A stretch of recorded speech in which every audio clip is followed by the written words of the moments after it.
Welcome to the Bouquet Toss, the podcast that helps you plan your wedding day your way. We're your hosts, Jessica and Sari, and each episode we pick apart the traditions and trends that you either love, hate, or don't understand to help us all figure out why we do weddings the way that we do. The Bouquet Toss is part of the Love Stories TV podcast network. This episode is brought to you by Mostest, allocate wedding planning for the modern couple. Head to joinmostest.com to check your date's availability or schedule a complimentary consultation.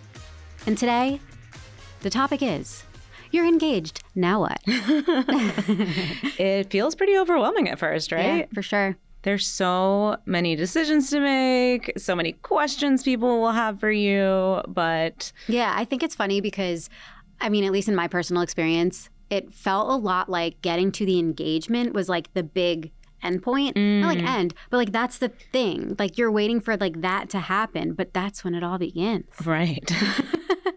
Like truly. So I think it helps to be prepared. And I think also it helps that even if you got engaged a year ago and you still aren't in the planning process or you're in the middle of it, this still applies to you. Absolutely. Yeah. I think it's really important to know that wedding planning takes a lot of time, in case you weren't aware. No. According to the Knot, it's on average about 7 hours per week. Wow. Yeah. Okay. It's like a part-time job. Yeah. And did that stipulate like how long you have to plan? Yeah. So they said across a typical engagement period, it translated to around 22 days total of time, wow. which I think averages like 15 months, 12 to 15 months. Okay. I think it's also something that like we should just clear up right from the beginning. One of the most common questions I would get in, not me personally, but that I would see in these Facebook groups, in wedding Facebook groups was like, you know, we got engaged on X date. Is a X month date too quick? Right. Nobody can answer that for you. No. Like, first of all, the answer is never yes. Truly, you can pull anything off that you need to.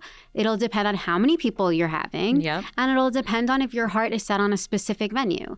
Because these places are booking out prior to a year early, right? And then especially like, I think we're getting a little bit out of the clear of this, but for a while, people's weddings who got canceled during COVID and got moved back were then making it so that all these dates were filled. Yeah. And so then more people had to book a year out, right? I think that's like a little bit settling Yeah, in. I think so. Yeah. But people like really have it in their heads that you cannot plan under a year, and it's just not true. It's not true. You might have to make some concessions or, you know, like, maybe not get your first choice of like where you might want to have it, just depending on availability, but it can be done. Yeah. And especially if you want to work with that timeline. Yeah. You know, you just have to find the options that will make that timeline work for you. Exactly. And I think what you're saying, like the flexibility is really the biggest key because yes, if you're looking for something that like you must have this florist, you must have this X, you must have this Y, like yeah, you got to wait till they're available. Right. But the good news is there's so many vendors. So many options. Places, so much available. Sometimes the amount of options can feel overwhelming. Oh, did for me. Yeah. Absolutely. Okay. But while planning is a huge endeavor, it takes a lot of time, as we said, before you do, celebrate your engagement. Yes. This was the best piece of advice that I got. Like, you are only engaged for a certain amount of time. Yeah, you're only a fiance for a very short period of your life. So you got to like eat that up. Enjoy that time. Absolutely. And I mean, that includes like celebrating with your family and friends, you know, like if you want to have an engagement party, or even, you know, literally right after you get engaged, maybe you don't want to share it widely. Maybe you only want to share it with like your nearest and dearest before you go public on social media with it, you know? Yeah. I think for some people that can feel really special to just keep it with like their closest people before, you know, posting it on the gram or whatever. Yeah, because immediately like you get the question, so when's the wedding? Oh, yeah. And like I was saying before, for a lot of people, I think it wasn't just me. I think for a lot of people, you're leading up to the engagement. Like that's the big thing. Yes, of course you want to get married, but like you're still kind of in the figuring out what that's going to look like phase. It's like the engagement is the goal, the goal line. Yeah. And then you get there and then you're like, oh, wait, now I have to plan this whole event. Right. And so, I mean, for instance, like when we had initially gotten engaged, it was April. And we had thought like, okay, you know, we want to get married in like October timeframe. Like that's what we're looking at. And so we honestly, in the beginning, we're like, we've got some time, you know, like we're going to kind of be a little bit leisurely here. And the October of the following year. Right. Not, yeah. So like we were like, we're going to wait a little bit. Like people would say, oh, do you have plans? And be like, no, we're good with a long engagement. Like we were so chill about it. And then that summer, again, thinking we would be looking in the summer for the following fall, we found that our dream venue had a deal for that March. And I shouldn't say that. The following March. The coming March. The coming March, thank you. And that sped up the timeline by quite a few months. Yeah, but you had to jump on it. Well worth it. Yeah. And so then we ended up going from like, oh, we've got so much time, we're so good with a long engagement, to, oh, like actually we got to step on it. Let's plan this thing. Yep. But honestly, at the end of it, I would almost recommend that more. Depends on your personality. I'm the overthinker who can't make a decision ever.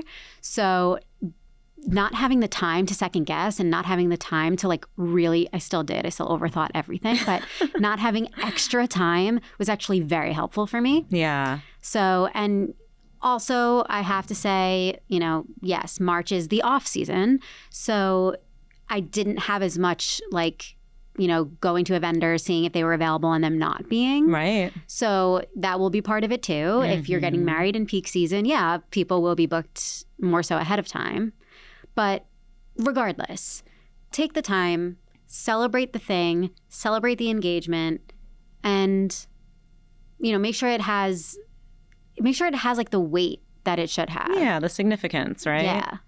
Yeah, I love what you said. I think, you know, being flexible, the fact that you were flexible in your timeline because you found the venue, but then you were decisive when you needed to be. You know, these are all things that I think couples can keep in mind while they're like navigating this crazy journey, especially with all the decisions you have to make. Yeah. Before you go out and start interviewing vendors or, you know, even you are going to want to do some preliminary research, obviously, on pricing, but you really should sit down together with your partner and discuss what kind of wedding the two of you actually want. Yeah. So step one, what do we want our wedding to look like? Yeah. And that does involve looking beyond just the memories of weddings that you've personally been to. Very true.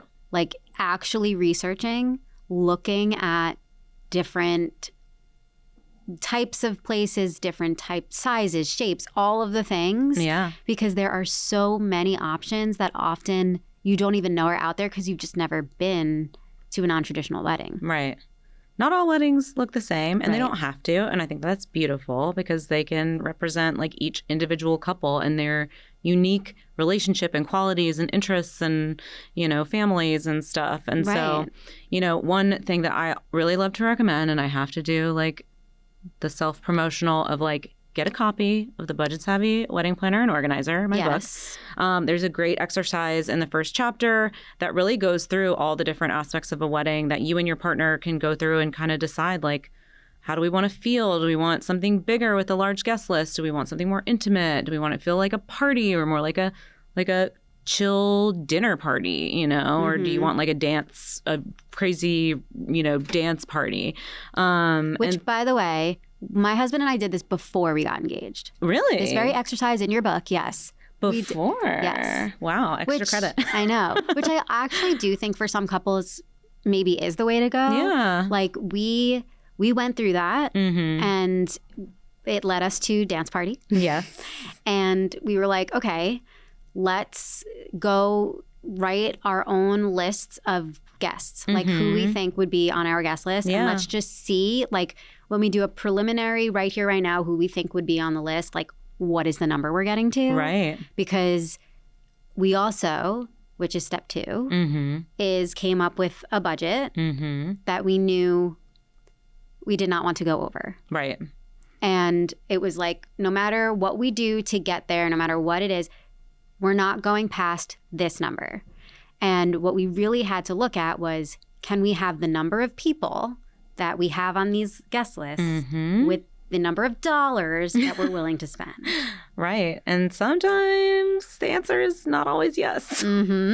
But yes, so we did this before we were engaged, so we had extra points. But yes, yeah, you have to look at all the different things and really like think to yourself, what do you want it to look like? And I think, which again, this is in the book, but the way to get there is to really get in tune with what your values are. Yeah. What does a wedding mean to you? What does getting married mean to you? And I think it helps you figure out what you want it to look like. Yeah. And it's not even just about what it looks like aesthetically. It's almost like what it feels like, too. It's completely what it feels like. Vibes. I wish I had said that. It is completely just vibes.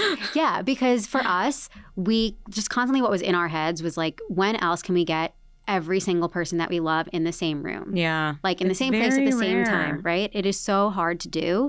And that was like the thing that kind of was guiding us through all of it, was like how special it was going to be for everyone to be there in this moment, celebrating us. Yeah. Like that, you know, we couldn't end the vibes of just a full dance party. Like we go to weddings and we are on the dance floor the entire night. Yeah. And that's what we wanted. Well, the vibes were immaculate. And it was very hard for me being like, thank you, being like, you know, having worked for the Budget's Happy Bride for so long, hosting the Bouquet Toss, like it was very hard. I knew all the other options that quite frankly could have been more affordable. More affordable. Yeah.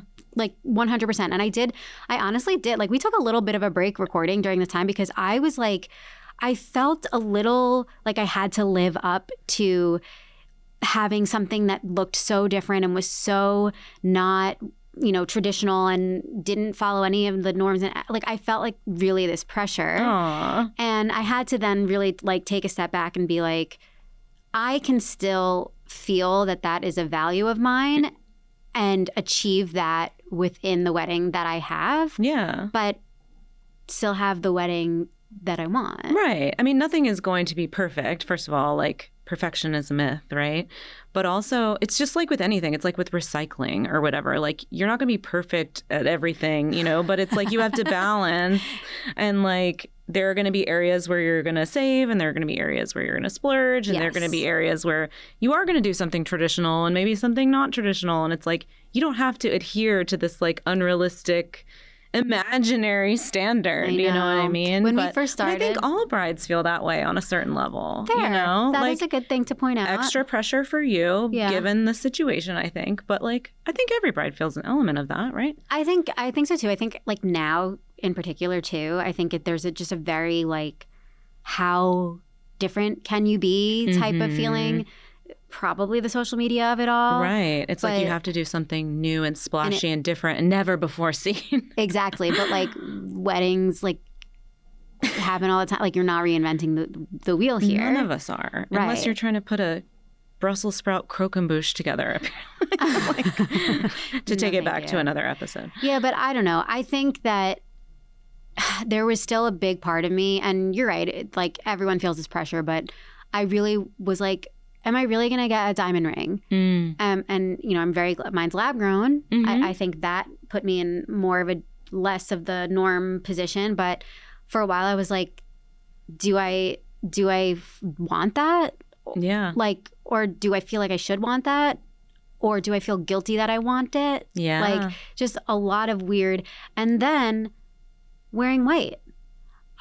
When we started recording 4 or 5 years ago, I was like, I'm going to wear something not white.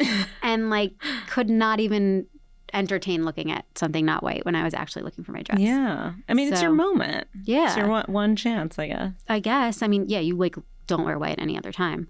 But okay. So let's say you've now decided, you know, this is the vibe. Yes. This is the vibes, the cost, the budget. How do you even begin to like organize yourself? Like this is a group project, essentially. Yeah. Hopefully you're not doing it alone. Yeah, you shouldn't be doing it alone. Your partner should be involved. Right. So what do you even do? How do you make sure that like everything is in order? Yeah. I mean, obviously, there's tons of resources out there. Getting a good wedding planner, of course, plugging Budget Savvy wedding planner and organizer, that has a detailed checklist. It has literally, like this exists. Yeah. In spades. It all exists. People who have gone before you and done this have created these resources to help you through.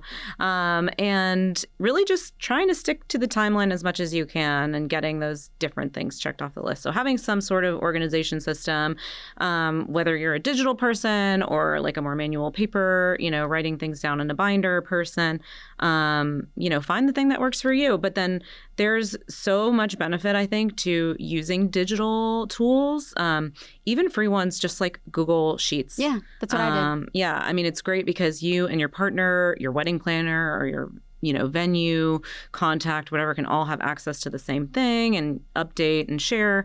I think that's such a great tool that you have at your disposal that doesn't cost you anything. Yeah, I agree. I mean, even like at some point I had created like a wedding photography list of like the different shots that I wanted. Yeah. And it was just like a matter of sharing the link with my photographer because I did Google Sheets. Yeah. So yeah, I think truly like at this point, it's like, I don't want to say there's an app for that, but like remember when there literally is. But there is. Like there's actually a lot of apps for that, and it could even feel overwhelming trying to choose one.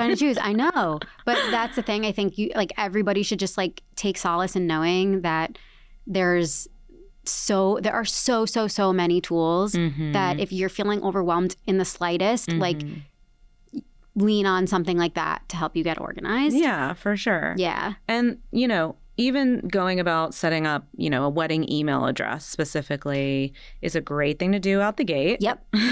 Before you go to anything that requires you to give your email, so wait, my husband and I had, obviously I knew this advice, I knew to do it, and then forgot, I guess. And we were going to one of those expos and we're literally on the way there. And I was like, oh my God, I need to make an email address that we can use for this because I'm not giving everybody my personal email address. Yeah. And I literally right there did it as I was walking in. Perfect. And still using it now. But yeah, I think it's vibes, budget, email. And then organization. Yes. Okay. Then from there, I think you probably already have had, at least you probably should have had priority type of conversations. What do we think is most important? Where do we want the bulk of our budget to go? Is it the food? Is it the ambiance? Is it, entertainment, photography? Exactly. But kind of getting into putting those into groups, I think, before you start looking at vendors. Because I know we've already talked about this on a different episode, but I really believe in having an ABC ranking for all of your vendors and choosing A, meaning the most expensive, for your top priority. So if food is your top priority, pick the A-list vendor for that. But you have to balance it out. I mean, you don't have to, but the way you're going to keep your budget in check is if you balance that with a B or a C elsewhere. And so for us, we knew that we wanted to do the rent and return flowers, which was going to bring our flower budget way, way, way, way down. Yeah. And that was going to leave a little bit more stretch room for the venue. So I think knowing ahead of time, because if you don't do that, then you're going to start looking at vendors in every category at every price point, and you're going to start to it feels like, how do you possibly know what you can give and take and who's worth what? And it's so hard to know. And instead of trying to judge whether you think somebody else's price is accurately chosen for what they're giving, you should decide what your priority is so you know what you're willing to spend what on. Yeah, for sure. And it would be made so much easier if the vendors put all their pricing on their websites, but that's another conversation. Can we do that? Okay, but so even then, there's still a ton of financial tools, right? Yes. Even a bunch of free ones that you can be using to calculate your budget. I mean, I used one of the Budget Savvy Bride resources where it's actually an Excel template, right? And you can. It's a Google sheet. It's a Google sheet. Yeah. Excel for Google. Yeah. What is that called? Thing. I don't know. Same thing. But you basically can input numbers and see how everything is changing. And that was really helpful for us to be like, well, if we go with this one, where's the overall cost going to come out? Right. And how can we mix and match? But again, like digital tools are your best friend. For the win. Okay, then step 5 is to start research. And I love that you put here, start researching and dreaming. Yes. And okay, I do think this is very important. I think some people might say things to you like, just don't even look at the celebrity weddings. Just don't even look at the venue that's out of your price range, which yes, you shouldn't. If something is wildly out of your price range, like double, it doesn't even help to look at it, because why fall in love with something that you can't make happen? Right. It's like your eyes are bigger than your stomach kind of situation. Right. So like that can be messy, but I do think letting yourself dream a little bit is helpful and fun and a little bit part of the process. It is. And I also think there's something fun about being inspired by something that might be financially unattainable. Right. But seeing how you can be resourceful or creative. Yeah, challenge me. Bringing that element or that vibe or that aesthetic to another How venue. can I make this happen with what I've got? Like Tim Gunn, make it work. Like Absolutely. Yeah. I mean, I think that the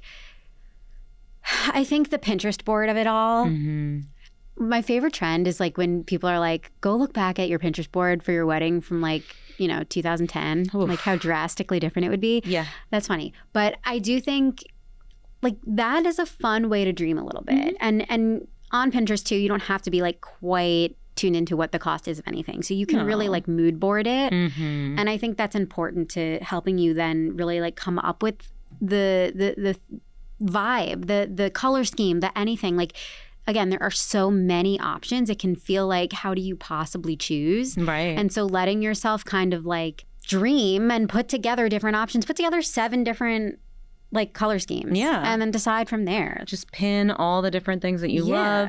I love utilizing tools like Canva. I'm such a Canva fanatic. Canva for president. I mean, literally, it's like the best thing ever. But taking all those images from Pinterest and then putting them in Canva and arranging them and doing sort of like different inspiration boards for, your bridesmaids or like your reception decor, your ceremony. And just trying to pull all those elements together in one place in a visual format, I think can be really helpful, especially when trying to, communicate or like convey what you're going for to like a vendor. Yeah. And to your partner. Yeah. I also feel like go make your partner do it too. See what they come up with. I would love to see a groom's Pinterest Canva creation. Pinterest to Canva, yeah. Should we start a contest? Like we should. I would love to see. That would be so fun. I would love to see the results of that. Yeah, because I love that also, like if you're not somebody who uses Canva, which most people do at this point. It's very user-friendly. Yes, but if you're not somebody who does, this is your entree into using Canva so that you can DIY a ton of other things for your wedding. Literally. And you'll already be a pro. Yes. So just that should be the inspiration behind all of it anyway. Maybe we should make that part of like wedding planning boot camp. Yeah. I think that's like a really fun activity to do. And then like fun. Compare it with your partner's mood board. Like what my dream wedding would look like. Yeah. And then looking at them side by side and seeing how different they are or seeing what elements you would pick from your partners. Yeah. Because also it is very hard to imagine it if you can't see it. Yeah, it's true. Yeah. Okay. So I love all of this. Now, I think that you then have to really start putting pen to paper in a little bit more of a actionable way, right? If you haven't already laid out what a potential guest list looks like. But I think you have to, at this point even, start to get a little bit more discerning with your choices of who's making it and who's not. Yeah. I think this is maybe where you make that like A-list and B-list. I feel like that's a controversial thing and people are like, oh my God, you can't admit that like you had an A-list and a B-list. But unfortunately, budgets are a thing. And if you're sticking to one, then people get cut. Like this is part of it. Unless you're able to accommodate whatever it is and you have the money, like this is how you attain a savvy wedding is you pick a budget and you stick with it. So the guest count is pretty much the highest driver of expense. For sure. And so I think this is the point where you start to kind of look at like, here's the list of must-haves. Here's the list of who we'd like to be there if we can afford it, and kind of say like, if we have these people, we can't have this whatever it is. You know, Right. we have to do a DJ instead of a band. We have to, you know, whatever it is, and start to kind of get those ideas of what can be swapped in and out based on guest count. Yeah, the alternatives, the sort of savvy swaps, I guess you could say. And a lot of it might be dictated by your venue. You know what I mean? You might have that initial sort of like rough draft guest list and then end up finding a venue that doesn't hold as many people as you know, currently have. And so then you got to start getting a little ruthless. Well, right. Or, I mean, comes back right to the initial values conversation, because do you value having the people there? Right. Or do you value having this venue that you really thought you wanted? Yeah. It's all up to like your personal situation. Like, obviously you chose venue, but luckily the venue you chose had the capacity for most of the people you wanted. Like we looked at only venues that would accommodate what we thought the cap, like the highest possible number would be for us. Yeah. Knowing that we were trying to get it lower, but we did also cap that number once we picked the venue based on the price. Right. Okay. Then I think now that you're getting to the point of determining size, place, things like that, and maybe you're starting to go on these vendor visits and, you know, look at things, get prices back, because Lord knows you need to ask. They're not just going to give it to you. I think now is where you probably decide, like, do you want a planner? Right. A wedding planner, not a physical book planner. Do you want a person helping you? Is that something you need? Is that something you don't need? And I think, I don't know, I feel like I have a little bit of a hot take about this, and then I get mad at myself for it. I feel like if you are on a budget, you don't need a wedding planner. Now, that's not to say you don't need or want somebody there day of coordinating. Right. And not just day of, months before, even weeks before. That is definitely not just a day of situation. Like, day of coordinator is kind of like a myth or like a misappropriated term. Because they can't possibly be just ready show just up on for the day. Yeah, absolutely. But I do think that a planner is a luxury. Yeah. And it's something that you would pay for to relieve yourself of the time involved in planning it yourself. Everything literally comes back to time is money. Yeah, exactly. So, you know, I think if you are on a tight budget, to your point, then you need to be able to spend the time to save yourself the money. Right. Okay. So at this point, I think the last step in this like little segment would then be to book whatever you've determined to be your priority vendors. Yeah. Because now time is probably ticking a little bit. And, well, I don't know.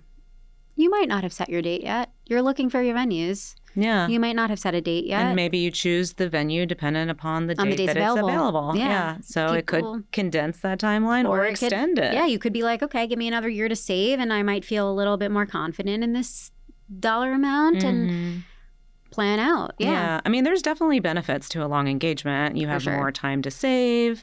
You know, you can secure something ahead of time and get this year's prices for a future date, potentially with certain vendors. So there's definite benefits. And then you get to extend that fiancé engaged honeymoonish period. Yeah, definitely. I think it goes, no matter what, it's going to go really quickly. Yeah. So, yeah, I mean, it's just so funny because you see such different, like it runs the gamut. Some people are like, you know, we really want to just do this and we have 5 months. Like, can we do it?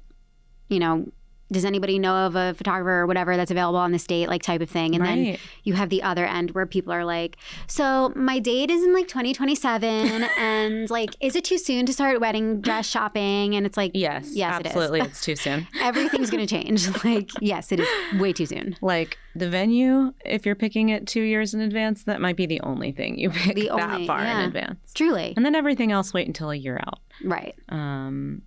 Because things could change. I mean, you could want to hire a photographer that far in advance, and maybe by that point they're pregnant or have decided to, you know, change industries. Like, it's a very, you know, transient industry in a lot of And so ways. Is your preference. That's true. Like, I think one of the hardest parts about planning your wedding is feeling like it has to be representative of you for the rest of your life. And I think something that, like, at least personally for me, became very clear is like, we're getting married to each other, to the people that we are right now. We are inevitably going to change. Yeah. We're inevitably going to have different ideas, likes, preferences. We hope to change alongside each other, but that literally can also apply to a decision you're making about your wedding. It's true. You change all the time. And so it is a little bit hard to plan more than a year, definitely more than 2 years, and still know that you're really going to feel the way you feel at that point. Right. And that just speaks even further to the fact that like timeless is a myth. Yeah. I mean, you could literally today be like, I love hydrangeas. Yeah. And a drop waist and wedding a drop gown. waist. And then in 2 years, feel completely different. Yeah. Yeah. I mean, and that honestly, I know, oh my God, I harp on this so much. But that's why not having enough off the rack wedding dress options pisses me off. Yeah. Because people like, I really do feel like it's a myth in some ways. Like they tell you have to order these things so far in advance. You know how many people, if I had a nickel for every time I heard of somebody who is like, I picked this dress, I don't like it anymore, and I got a new one, so I'm trying to sell my original one. Will you buy it? Right. Like this is so common. They're all over all the resale sites. They're in the bride Facebook groups. Everywhere. Trying to unload dresses that they bought and no longer like. Everywhere. And it's because there's this like real fear that gets instilled in you that you must order it so soon. I mean, I ordered mine and I had it a week later. Wow. And I know that doesn't happen for everybody. I know.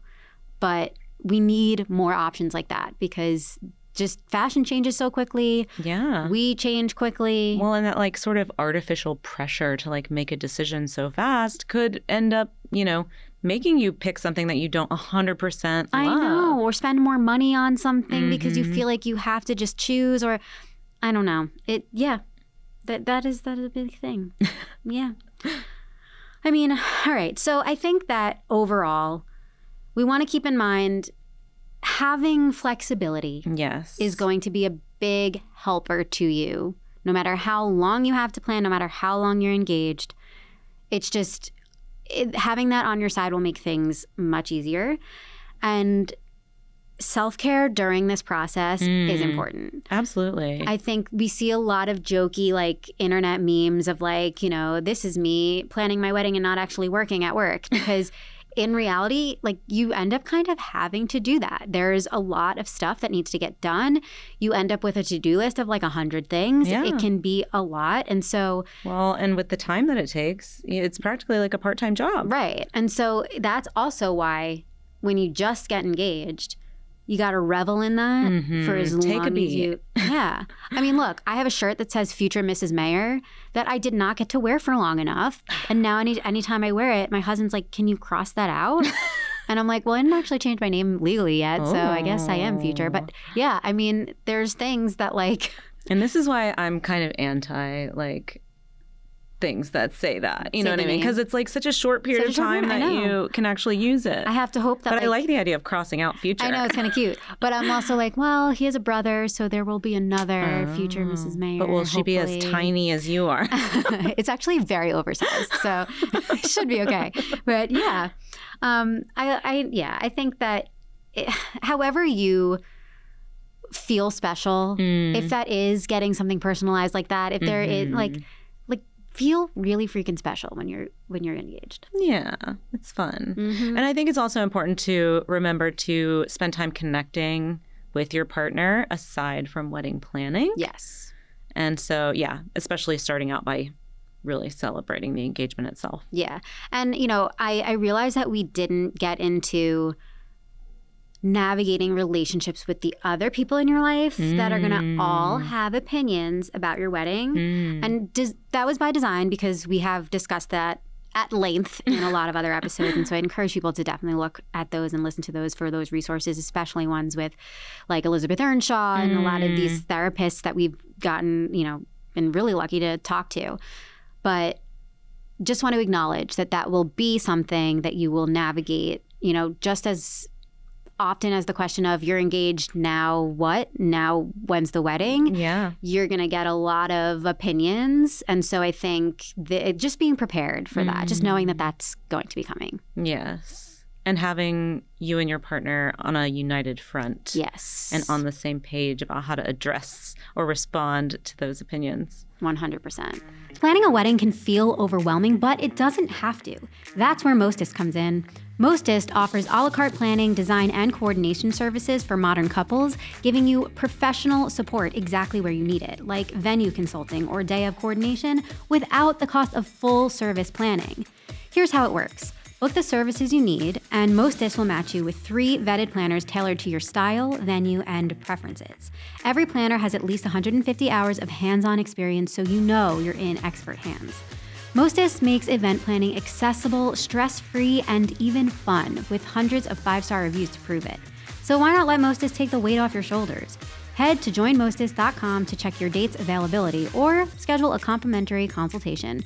Stress less, celebrate more with Mostest. So as we've been talking about, one of the first things that you kind of have to grapple with once you get engaged and you start your wedding planning process is to wedding planner or not to wedding planner? Yes. That is the question. That is the question. The $1 million question. Could be. Well, let's not. But hopefully we're not going to $1 million. But let's bring in an expert to see how we can actually go about making this decision of whether wedding planning from a professional is something that you need and should budget for. Absolutely. We're so excited to have Sarah Klingman here with us today. Yes. Hi, so happy to be here. Thank you for having me. It's so exciting to talk to you because you have honestly, just looking at like your company's aesthetic is cool. So I'm just Absolutely. like, right? You're just cool. So Sarah is from Mostest. Thank you. Wow. Thank you. Can you tell my kids that? Oh my God. Yes. Mommy is cool. Mom's cool. So Mostest, Yes. give us like the download. Why did you create it? What is the need that you're filling in the marketplace? And why should every bride and groom to be know about Mostest? Yes. So Mostest was started, I think, from the same place that the Budget Savvy Bride was started. So I think there's so much synergy because really it came from a personal need. I was planning my wedding, and this is, a long time ago, but so it took me a while to like actually start the business and get to a place in my life where I was ready to do that.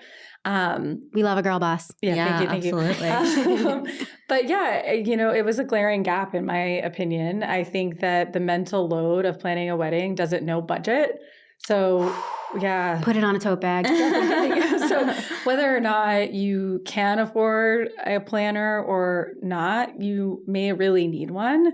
And for us, there was this really sort of like magical moment of realizing that planners also want to supplement their income, this amazing skill set that they have virtually. Yeah. That was one. And sort of bringing those two things together. And then this other sort of thing I discovered in the journey was that planners actually need other planners. So planners hire other planners and they need a way to do that efficiently rather than, texting their network of friends and hoping they can find a coordinator and all of this. So it became this sort of like really cool ecosystem where we're just really smart with marketing and we give that cost savings back to the couple. So we're able to charge less and provide a really valuable service both to planners and to couples. It's so smart. I mean, the first thing that I felt like it reminded me of is almost like a swipe for your wedding planner. There's a little of that. There's a little of that. Yeah. Like a Tinder for wedding planners? It's going to be kind of more that direction, actually. So you can select your planner. And what's coming live later this month, actually, is the ability to look at their profile, understand a little bit more about their history, but it can be really specific. What we do on the back end is we're already vetting, we're already training, and we think about working style for you because we think there are 3 reasons that an event planner relationship goes sideways. I mean, I'm on Reddit all the time, like reading these things and like, oh my goodness, the girlies are not happy with their wedding planners. So I'm like, really trying to understand why. And I think it comes down to really 2 things we can control, which are expectation setting and working style. So expectation setting, this is where the tech can be really powerful and I think help planners manage their customers. And then working style is really about compatibility. It's less about have you worked at, this specific place, although that can be really helpful. And it's a lot of like, are you really detail oriented? Is your communication style the type of communication I like to receive from like a project manager type? And when that starts going sideways, like the gorgeous portfolio and all of that really doesn't matter to the client because they're not getting what they need from the relationship. Mm-hmm. I think that's a good thing to point out because in terms of wedding planning, I feel like, and I just saw a TikTok about this, but like everybody wants their wedding to look different and to be different and to be unique, yeah, right? Definitely. And it is, and something we always talk about is like, the way you get that is by adding in personalized details. Like the more personal you get with things, that's how you can make it unique. But like as a whole, like sorry to say, but like no one's really reinventing the wheel. No. And I think we should embrace that. And I think that's what Mostest is doing. Like, why reinvent the wheel for every planner to have to then figure out their own marketing for their business and figure out like the overhead alone of just having to do all of your outreach and, you know, promotion and things like that takes away from being able to actually do the thing of planning. Right. Create. And they actually make more with us. Like that's the magic because every single planner, it can be a crowded space until you've really like made it. So you're spending all of this money on marketing. And energy too. And energies, lead gen. And you see these like vendor podcasts and TikToks talking about like ghosting. Like it's such a thing. I have hot takes on the whole ghosting thing. No, it's myself, a real thing, but it's like if they can, focus on this amazing gift and skill set that they have and expertise, one, they can take on more clients. And two, they can actually do what they love and like less of the joyless tasks that they don't love. Isn't that what everybody should have in their life? It's so true. And I think this is savvy for both sides. Like you're mentioning, like for the vendors who are, saving money on their marketing and getting in front of more potential couples. And then you have really affordable sort of like a la carte services available for couples. So I'd love to hear more about like the different services and levels of service that Mostest provides for couples. So we offer virtual planning anywhere in the US, and we actually have taken on some international inquiries too for like finding venues and finding vendors. We like to match you for like venue match as an example. It's exactly what it sounds like. It's like venue matchmaking. Mm-hmm. We like to try to match you with someone local. Obviously, that expertise is like super important. And same with vendors. These planners have their relationship. They can save you tons of time. And that benefit of like negotiating lower prices, you get that, but just like a little dollop of it where you need it. Mm-hmm. We see with the consumer today, like they may have their venue and they might even have their photographer sometimes before they're engaged because the wait times are so long. And today, like the photographer's everything. Mm-hmm. But other vendors, they may not. And so we have a Rolodex. We can understand their vision and like really quickly make a recommendation. And with technology, we can be really efficient about it. But you still have that human touch. So we're not going to ever shift to like fully AI or anything like that. Weddings are way too complex today for that. Mm-hmm. We see it as like a tool that can make our planners like very, very efficient and very, very savvy. But you still have that human touch and judgment to understand the nuance of like, my mom wants this and my mother-in-law wants this and I want this. And, there's a lot of complexity that you can't train a robot to do. AI doesn't know like the ins and outs of like the local venues and the feeling in your of area. A place and the lighting and like, the things that a planner is thinking about when they're helping you select a venue. Yeah. I like that too because something that at least I experienced when I was looking for venues, like you end up sort of, I looked in all of like the local Facebook bride groups, right? And it's like every few weeks to months, the same list is just like shared again. Like somebody new comes in today, right? And they're like, back to that thread. Go back to the thread. Everyone's like, pinned at the top of the chat. Right. Exactly. And like I think it's wonderful and it's a really great way for like people to then share. Like, there was this one woman when I was looking that had like put her own spreadsheet together and was lovely and shared it with everybody. But it's like the real MVP. Right? She's doing the hard work for all of it. But like, she's not going to consult with everybody, right? Like I'm sure she's data. Got a busy life. Yeah, it's a directory. Yeah. It's like great to see it on paper, but like that little like extra push of, or talking it out.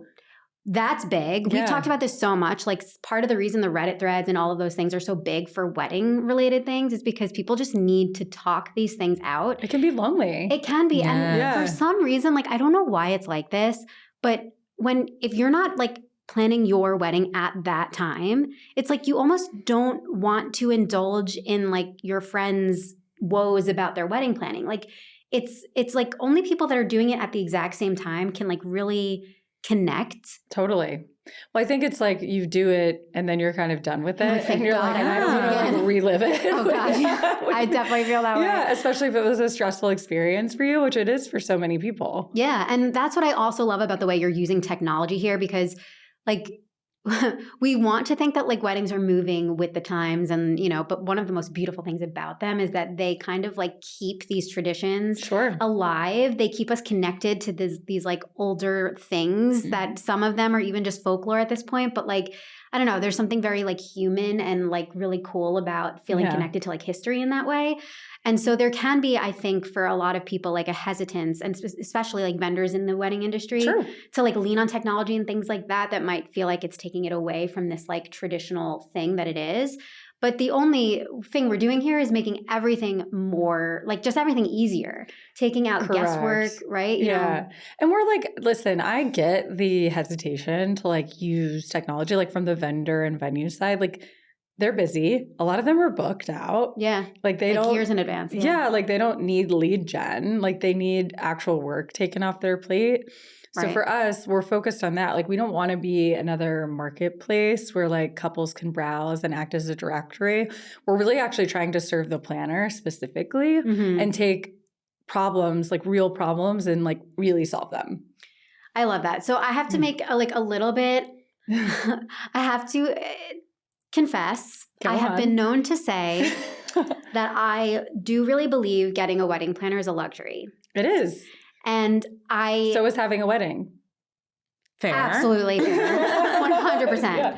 I want you though, like, and my mind has already changed like behind the scenes here, but I want you to like change my mind live on camera about this, because the reason that you have all these a la carte resources is because you have noticed a need for maybe not holistically needing somebody in every single detail, which there's like some of my hot take feelings about it are like, I can do some of these things and also want to be the one to research these and have like this really like high level of connection to what's going on.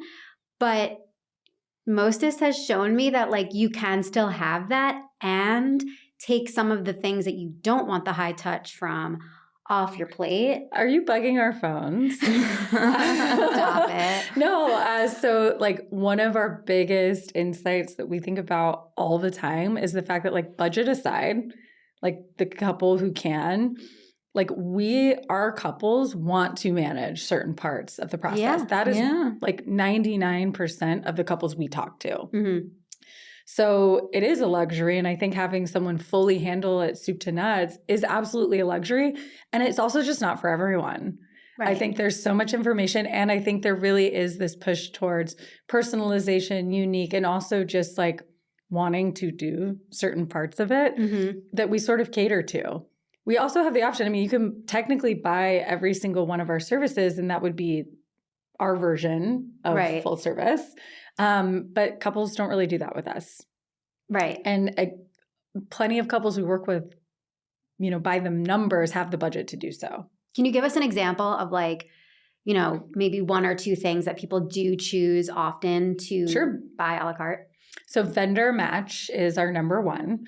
There are tons of preferred lists, but what we do differently is we are taking your vision into account. Like if you get a vendor list from a venue, it's the same list no matter what the vibe is, what the budget is. Exactly, yep. So, and they do like thoughtfully usually have like maybe pricing option. Try like some tiers.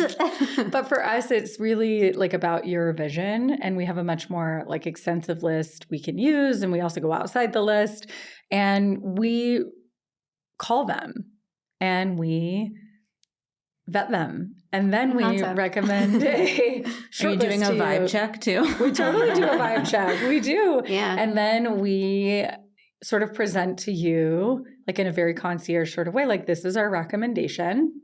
And you sort of sign off on it. Right. And you can meet with them, cannot meet with them. It depends on like how hands-on or how important like maybe the vendor is to your vision. Right. And then we review the contract with you. So this is a big one because there's all of this hype around hidden fees and transparency. And I don't believe in hidden fees. I believe in not understanding your fees. Yeah, hard to understand fees. Yeah, absolutely. Yeah, or like, surprising fees maybe, but not hidden. Yeah. They're in the contract, Things that a couple who's never planned a wedding for, like, just wouldn't even know to look for or we consider. still get surprised. Yeah. We still get surprised. So that's, I think, a tremendous value add that gives couples a lot of confidence when booking their vendors, where they really understand the nuts and bolts of what to expect cost-wise. Yeah.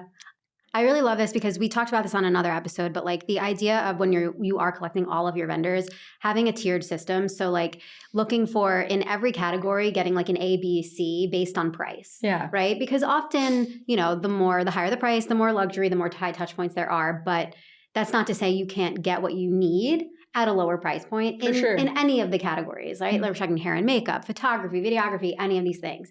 And I think a really cool way to go about it is to have this list, these ABCs, and then like pick A for one or two, pick B for one or two, and pick C for one or two. I think it's a great approach. And you're making that so much easier because I will say, like, loved my venue so much. Have like no bad things to say about them, but they are more of like a luxury. It's like a boutique hotel type of situation. Yeah. And we totally like did an off-peak time for the savings, like 100%. Smart. But when they gave us their vendor list, which recommended vendors, it was very helpful. But like, I will be honest, I didn't go with any of them. Well, they are going to recommend the vendors they trust the most too, because they don't want any problems. Sure. And that have probably just worked with them the most, which is totally something that is like, shouldn't be overlooked. Like, oh no, definitely. Right? Huge value. Right. Like I did end up not using their list, but I did end up find people like, the fact that my DJ had done a ton of things there, like knew exactly what he needed to bring and like what his challenges would be. Same with my hair and makeup. Loved her so much. Danny G Hair and Makeup. She's shout out. Literally, I have to. I love her so much. But she like literally told me, when I'm there, I usually have an issue because they give us chairs that are too low for me to do your makeup in the morning. So like if, call in the morning, I need you to get like one of these higher chairs from the bar, have them bring it up, like literally just like understood, done for, right? Yeah. And that's the kind of thing that like you're now providing regardless of where your location is, because you're getting all of these people that have had, working relationships with these other vendors. Exactly. The other thing we think about too when matching, and this is something, again, the couple can sort of choose what their priority is, but like past venues you've worked with is obviously one. Mm-hmm. Specific types of cultural, celebrations is one. Languages spoken. That's big. Mm-hmm. Yeah, that sort of stuff. So all of it's important. And I think you're not alone in that, I would say. So coming back to the services book, that's the first one, and that's the number one. The second is coordination. Mm-hmm. I mean, having that person be there on the day of. And we have 90-day, we have 60-day, we have day of. So we have price points. We have just set up and breakdown. So you can like that's do your hair and makeup and not have to like be DIYing with your bridal party. And this is like giving like work opportunities to so many people. Yeah. I mean, the gig economy, right? We have wedding photographers who take gigs with us. We have, coordination. If you've run a wedding day as a photographer, you certainly know how to run a timeline. Yeah. So what would be your recommendation in terms of like those coordination options? Like which option is right for what type of couple? Well, obviously budget's a factor. The more time you get, the more expensive it is. But I would say if you can, like at least month of. Mm-hmm. Day of is great. And our day of still starts 3 weeks out. So you're having prep. It's not like you just show up. Or like it's kind of like a misnomer or whatever. Yeah, right? But month of can sort of like sub in as partial planning in a way where we can help you with things that maybe you didn't think of. We partial have like therapist. Total partial, full-time therapist. All of our packages have this structure. We call it the Mostest method. So no matter which package you book, you talk to our team right away. So if you're booking a wedding 2 years out, like we still talk to you and we do a deep dive call right after booking. So it's like at least an hour long and we're talking all the details. So, my mother-in-law is being a nightmare. I need these vendors. And we give out a lot of free planning advice, to be honest. Like we have these a la carte options, but once you work with us, especially for coordination, you have our list for your area. We answer questions. We don't mind. Yeah. And then month of it starts back up 60 days. So we have this process of, at that point, you're starting with, again, another kickoff call. That coordinator has all the information, is ready to hit the ground running. It might even be the same person you talked to 2 years ago. And then you're meeting weekly. So there's, we're creating the timeline from you. We're taking over the vendor communication, which I think as you head into your big day, should not be like understated as like a luxury that that's fair. Where it's like, do you want to be talking to the DJ about the fact that he's running 30 minutes late or he's going to arrive at 11? Like, or do you the answer is no. No, the answer is no. The answer is no. We do. We don't mind. Right. We love the detail. And then obviously the day of, like, you need to be present. You've done all this planning. I mean, our couple has done a lot of it themselves. They've done a little with us. They've done the work. And like, what a shame to not be able to just like kick back, relax, be with your like girls getting ready, and I believe like, and a lot of people will say like, oh, I'm gonna have my maid of honor do it. I'm gonna have my mom do it. And I'm like, but like you're gonna be taking photos with them at the same time they're setting up. Right. Yeah. Like it is a luxury, but it's also just like logistically very hard to do that, practically speaking. So I'm like, if you're gonna go the friend route, like have a friend who's actually not attending your wedding. Yeah, I totally agree because, we talk about it a lot. It's like you want to feel like the guest of honor at your wedding, right? Yeah. You don't want to be the one managing like logistics and all of that sort of stressful stuff. And the same goes for like your key players, your VIPs, your parents, your siblings, your bridal party. For you guys too, collectively. You want all those key people to be present and just like in the moment with you, I think. Yeah, I think so too. I think that is the ultimate luxury, is like actually being able to be present. So in that way, like it very much is, but we're trying to make it a luxury that like is accessible. So you mentioned setup and breakdown. Yeah. What if your breakdown is the next day? That's fine. I learned this the hard way. Oh no, your breakdown was the next day? So it's so sad.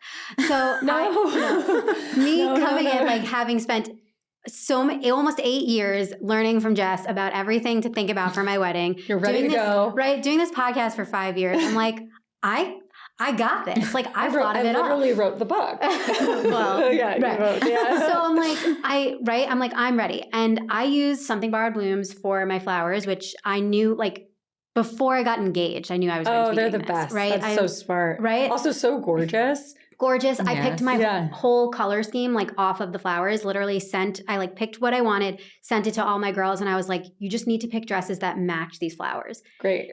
Did it not come out so good? It was stunning. I didn't see them all together like in like live or in person until day of, and we nailed it. But didn't really think through the breakdown. The cleaning up. A lot of people don't. Right? So I had the wonderful Jess. She was at my wedding and she was able to help me set it up. And I did. I was organized. And absolutely. Like printed out exactly like, I labeled the bouquets and I was like, this goes here and then it moves here for the reception, all of that. And I don't know why I just like stopped there. So now we have. It's like a lot of thought goes into the setup. You're like, I need to get it ready. And then. But where does it go after? Right. Yeah. And so to get it to my venue, we had my husband's family was like 20 minutes from the venue. So we had everything shipped there and we took a couple trips to bring it. Right. Mm-hmm. Well, on the way, back day after the wedding, we had like a little brunch with some family and then like everyone leaves and we're like, oh my God, we have to make like 7 trips now. Us. Just the two of us. Yeah. And my poor husband like drank his fair share at our wedding night and was not feeling rough. Right? And we're like, okay. So we did have one friend who literally, shout out to Chris, like sat in the back, like covered in boxes so that he could help make trips with us. Oh my goodness. But we had to get everything, like we had to flag somebody down at the venue they were setting up for other things. So we had to like flag them down to get all of our boxes, had to make sure they were all there. We had to load them in and out of the car 800 times, driving them to his parents' house first because we were like, you know what, let's do it there. We'll drop them there and then we'll do another round to bring them all to the post office. It was crazy. And the whole time, and even like my mom and my sister already on the road, already going back to New York. And they're like, well, why didn't you have us do it? And I was like, I don't know. I didn't think about it. I just didn't get to past that point. And the whole time we were like, we should have had like a U-Haul, had a person in charge, just get everything in all at once, take them to the post office. It could have been so easy if I had somebody from Mostest doing it. Well, yes. Sorry. I'm sorry. I fell down on the job. I didn't have a rental car or anything. I know, you did great. Just figure it out. No, so for Something Bar Bloom specifically, because we really understand their products and like even how many boxes you're going to receive and all of that. It's a science. We have Something Borrowed Blooms Package Pro, which is like literally exactly what you described. So the breakdown of other stuff, whatever, fine. But like literally a package just for that. They've thought of it all. We've tried. That would have saved us. Saved. Yeah. But that's like, that's the type of thing that I think like, I want to admit that I have had many conversations with people, or even like rolled my eyes when I like have a conversation with someone and they're like, yeah, so my wedding planner is like doing all of these things. And I'm like, okay, you really couldn't do that yourself. But like, they're really just remember the sweat, right? In the U-Haul or the non-U-Haul, like, non-U-Haul. You don't think about every single thing, and having even just the ability, like, to talk through this. I mean, you're even saying some people 2 years before, like, you're going to be talking with somebody who's really seen it from the other side and thought of it all. I think the day of coordinator thing also gets me, because I think there's a really beautiful trend that I'm seeing a lot where like people that you wouldn't necessarily like invite to the wedding, but like they're your friend in some capacity are doing it. Yeah, it's great. Right? Coming from like the actor world, like every actor is a day of coordinator now at this point for weddings. Yes. Even like one of my best friends, like from college, she has been doing it for some of her friends, but like, even she would come to me and be like, have I thought of all the things? Because for her, she does have to reinvent the wheel. She hasn't done this 800 times. Yeah. But there are people that have. No, and for us, I mean, we provide the option for people like that to like train, but we do have like a pretty strict minimum requirement of like years and hours of experience. With that said, we are not like overly protective in the sense like we actually really just want the couple to be present. And if you tell me your best friend is an actress or whoever's doing it and you're going to be taken care of and it's someone you trust, like we're actually very happy for you. Right. It's the couples that come in and are like, well, I'll just go early and set up. And you're like, oh, Nevada's going to. Please don't. It's just going to take away from your ability to be present. It's not bad. It's not wrong. It's just like if you, of all the things, like cut the floral budget or like cut a dessert, like whatever it is, like this is the gift to you. A lot of the things you do at a wedding are gifts to your guests. Yes. Yeah. We always say that. Skip the monogram napkins, skip the little extras. That's for that. Like this is for you where you actually just get to be a guest. Yeah. And have like a little bit of a personal assistant on the day of managing all the different things. I love that. Yeah. So before we wrap up, I am curious. I know that Mostest has services for like corporate party planning and like other parties and stuff. Have you had use cases for other wedding related events like all bachelorette? All the time. Cool. All the time. Engagement parties are big. Bridal showers are big. Rehearsal dinner. Usually it's a different family, or it can be a different family who's planning it. And that's one where we had a lot of mother of the groom coming to us for that. Yeah, but we do all types of events. We're just, our focus is being really excellent at event planning. And we actually see couples come back to us and use us for their baby shower or the big work dinner or whatever it is. So yeah, we want to, serve our couples throughout like all of life's phases and in and out of the boardroom. So our goal is just to be really like that planning partner they can trust. Love that. Yeah. And that they matched with on the swipe right, swipe right or left. Swipe right. And then in terms of like location, like where can our listeners like utilize these services? Is it nationwide? Like, is it growing? Like, I would love to share some of that. Yeah, absolutely. So today the coordination piece is in 20 cities. Okay. But the virtual planning is already all over the US. Amazing. And we are consulting on a couple of international weddings too, which is just like, I'm like, are you sure you don't need a coordinator? I'll go. I'll go to Bordeaux. I'll go to Paris. Yeah. So those 20 cities, you can find them right on our website. And yeah, we are going to open more locations for the coordination and SBB portion of the business to support them. I mean, yeah, more to come. Amazing. Yeah. Amazing. Well, again, we love a girl boss. We love all of the thoughtful things that you put into this to fill a need in the wedding industry that you felt, and rightly so, we're able to help people fill. So if there's any other information about where people can find you, how to contact you? Share that. Yeah, so you can actually schedule free planning advice right on our website. Free 99. Free therapy. So a complimentary consultation at joinmostest.com is a great way to get started. You can also chat with us. We have a little, ability to text us. We're very modern in that way. So hit us with your questions. We're of course going to tell you about Mostest and how we can help, but we're also there just to listen to the drama. We have a team that loves to yap. So call us anytime. But joinmostest.com is the best place. Amazing. Yeah. Thank you so much for being with us, Sarah. Thank you guys for having me. I really, really appreciate it and enjoyed it. All right. So before we go, keep it or toss it. Absolutely. Let's do it. Live streaming your proposal. Toss. Toss? Do people do this? Apparently. Okay, here's the thing. I'm fully saying toss. I am not changing my mind. But I also feel like if somebody was live streaming their proposal and I saw it, I would not be able to look away. Right. I would want to know, I would want to see the person being proposed to. Every single reaction, I would want to be do they know what's happening? Do you think they knew? Were they prepared? Are they going to say? I do think that there's an inherent entertainment there. Oh, there definitely is. And I feel like in the age of capital C content, it's it just feels like you have to be sharing this far and wide. But there is something so special about a proposal being just the two of you. Yeah. And maybe a person hidden in the bushes to take pictures. Yeah. I mean, I do think it would be special to have it captured on video just to be able to relive it and hear it back. Right. But I don't know that I want it for public consumption. I know. I'm just why? But there was, I don't know if you remember this, but there was an influencer, I think it was maybe last year, could have been the year before, and it was all a huge marketing campaign. The influencer allegedly didn't know that any of it was going on, but her agent and her fiance organized all these sponsorships, and it was a scavenger hunt with a bunch of brand promos in it, culminating in a proposal. And it was live streamed? And it was all live posted. Monetized. I'm not sure if it was live streamed or if it was story, Instagram stories all day long. I can't remember exactly.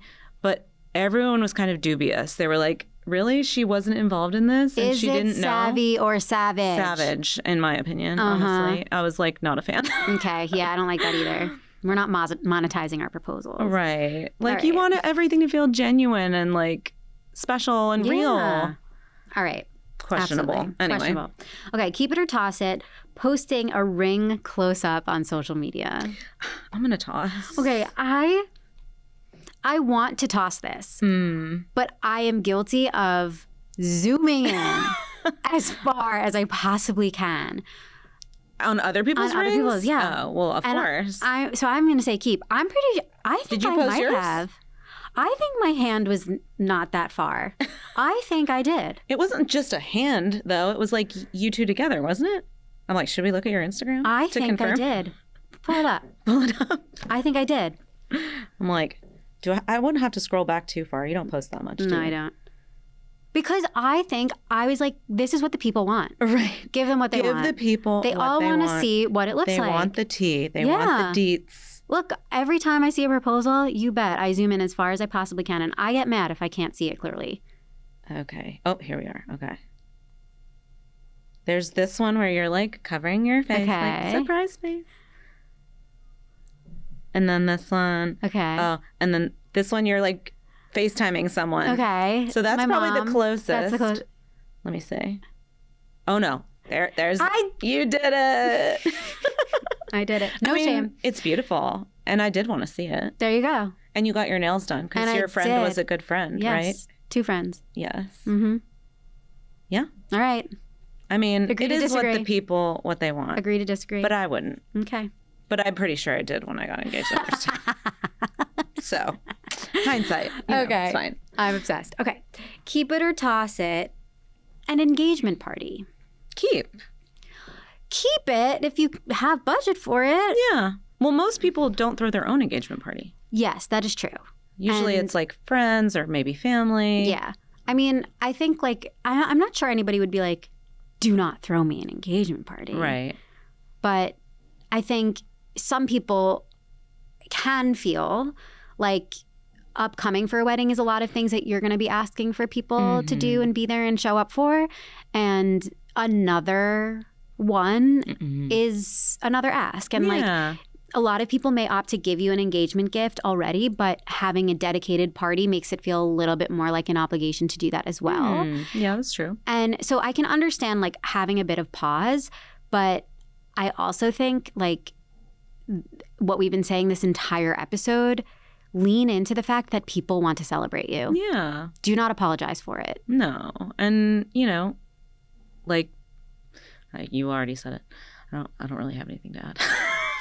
Like, okay. Enjoy every moment of being engaged and embrace it. Okay. Sharing your wedding budget plans with others. Who would be classified as others? That's a good question.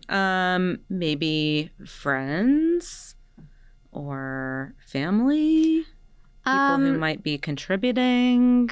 I think you have to if they're contributing. I think it's a depends. It's keep or toss, because in some ways it's like none of anybody's business. Nobody can needs to know, but I do think that if people are contributing, it's a courtesy to be able to clue them in as to where this might be getting spent. Right. Yeah. My mind also goes to sharing budget breakdowns on the Budget Savvy Bride. So in that regard, I say keep it, because we want to be able to share it with everybody. We want that transparency. Yes. Just to help other people understand how far your money can go, or, you know, what you might have to do to stick within a given budget. Yeah. All right, last one. Keep it or toss it. Asking your bridal party immediately. I say toss. Pause. I am tossing. Definitely pause. Take a pause. Yeah. Take a breather. Because also, like, if you do not have a date set, you do not need to be asking people yet. Right. That's like asking them. If you're doing that, you're not able to give them the amount of information that you should be to ask them properly if this is something they can commit to. So true. Go back and listen to both episodes with Jen Glantz. This, like, actually appointing a bridal party there's a delicate science there. Yeah. If you're going to get what you want out of it, you need to ask for what you need, and you need to tell them, you need explicit detail, you need to expectations, like how much money they're going to need to spend. All of those things should be clearly laid out, and you just can't do that quickly and immediately. No, it's so true. I know it feels like, oh my God, but like my best friends, like I want them to know. Like you could say, you know, like, yeah, of course you're going to be my bridesmaid, but like do something more formal later. Right. And not, you know, I think just rushing to the whole formal, this is the party and we're doing it tomorrow because we're just so excited. Like, yeah, they need to know what they're signing up for, and you need to have the clarity on that. All right. For sure.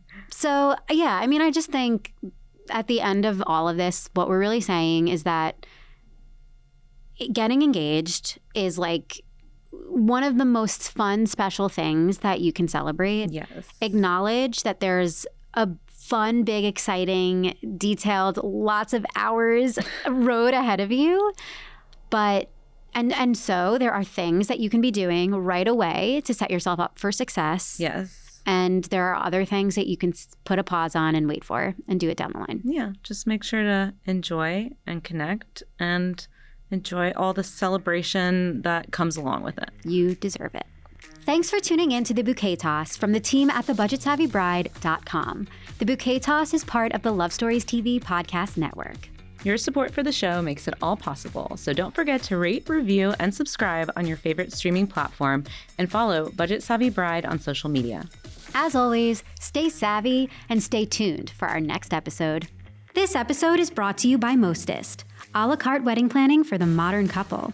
Head to joinmostest.com to check your date's availability or schedule a complimentary consultation.